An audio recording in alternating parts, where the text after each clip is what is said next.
Hello, my name is Omar Trejo, and today I will be giving a valuation on Disney. To begin, Disney is a international family entertainment and media enterprise. They operate in four major sectors: media networks, these are things like your Disney Channel; parks, experiences, and products. So things like the Disney Resort in California; the studio entertainment, things like Walt Disney Picture, Pixar, and Marvel; and last but not least, direct to customer and international. Now, to talk a little bit about the industry in which Disney is in. They're in the media industry with a specific emphasis in um, entertainment. I'm sorry, I blinked out for a second. So there's two main things that I want to talk about the media industry. So one, there's projected to be a decrease in 2020 box office sales. There was a decrease in the latter part of 2019, and this is due partly to the increasing streaming services like Disney Plus and HBO, following Netflix footsteps for more or digital services, right? At the same time, since 2013, there's been a decrease in global box office sales of negative 2.3%, 2.3%. And at the same time, there's been an increase of digital home entertainment of 20% since that same period of time.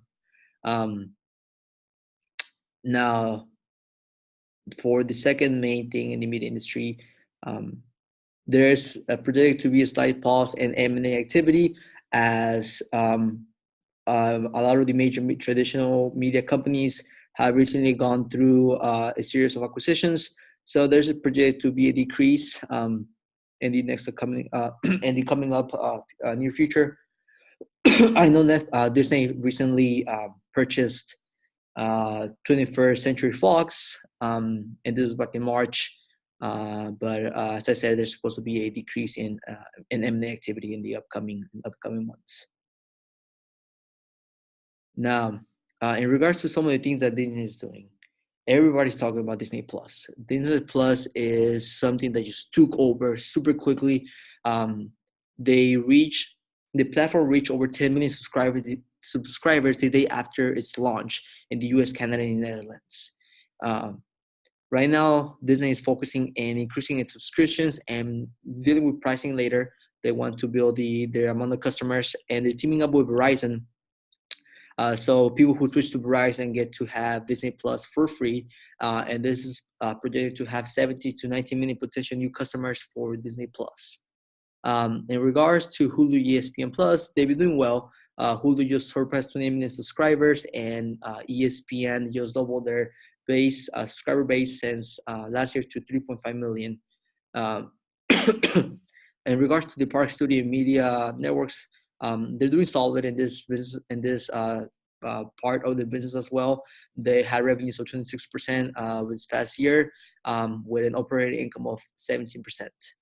And in regards to box office sales, I said earlier that box office sales have been sort of hurt overall in the industry since 2013. However, this is not the case with Disney. They've been doing really strong this year. They just surpassed 3 billion box sales, office sales in the U.S., and they actually reached their project to reach almost $10 billion globally. And this is they're breaking their own record of 2016 of 7.6 billion. So even though the industry is not doing too hot, Disney themselves, they're actually surpassing expectations and really doing really good in this specific sector. Now that I talked a little bit about Disney itself, some of the things that they're doing in the industry, I want to focus on my DCF model. In 2018, Disney had a revenue of a little bit over $59 billion. And based on my projected financials, I got an average of 11% growth per year over the next 5 years.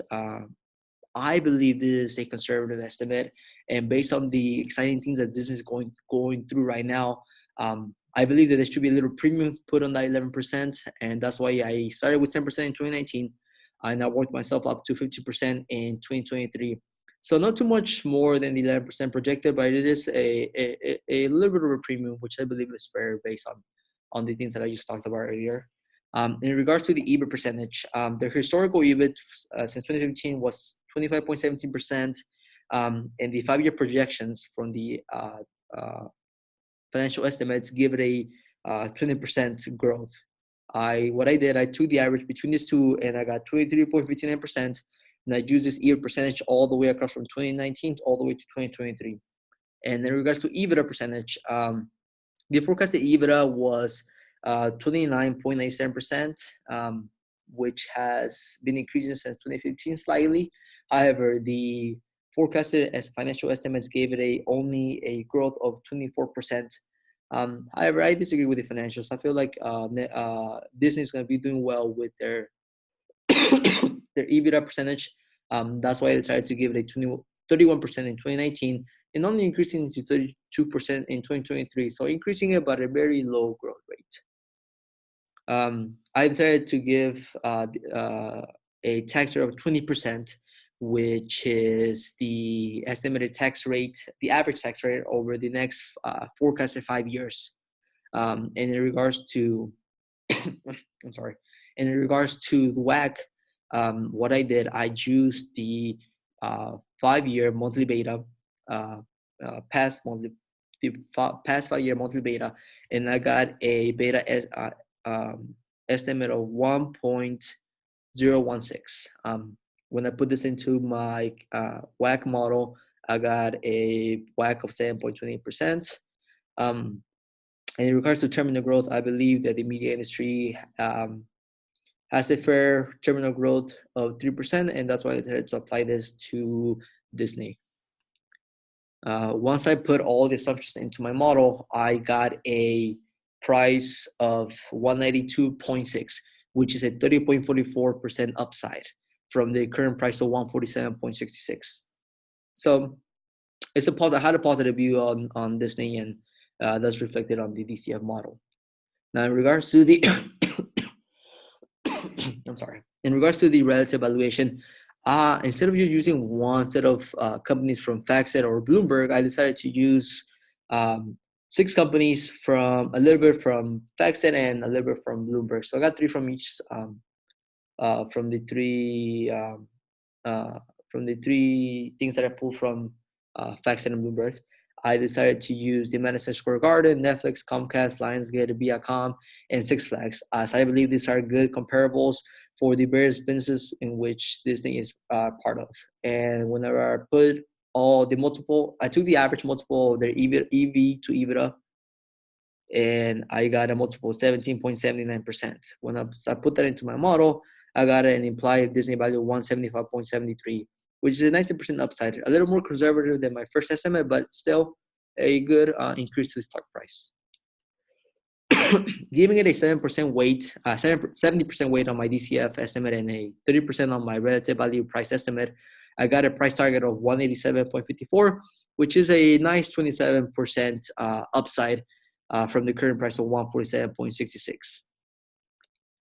So it's a buy.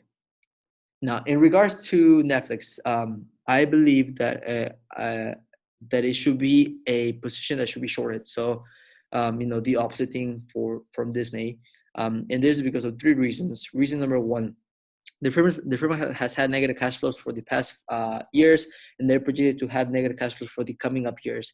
So this is losing value to the shareholders. The second reason why I believe it should be shorted is because Disney Plus is projected to be the main competitor of Netflix.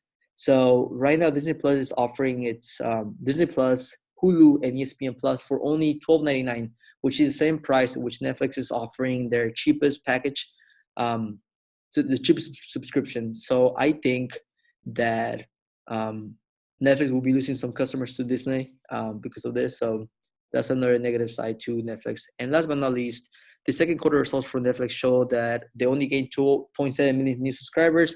That's only half of what was forecasted for the second quarter of 2019. So with the increase of other players in online streaming services, this is going to decrease the amount of customers that Netflix has. Also, Netflix is going to lose Friends and The Office to Warner Media and NBC Universal next year in 2020. And this, I believe, will have a negative they will have a negative consequences on Netflix, as they will lose more customers because these are 2 very popular shows that are playing in Netflix right now. So for this reason, I believe Netflix should be a stock that should be shorted. Now, in conclusion, I talked a little bit about Disney, the two models that I use, and the 27% upside on the target price, which gave it a buy. And in comparison, Netflix, I believe, should be shorted. They are facing or will face potential issues in the future, which will decrease their valuation. With that being said, I'm going to conclude my presentation. Thank you so much.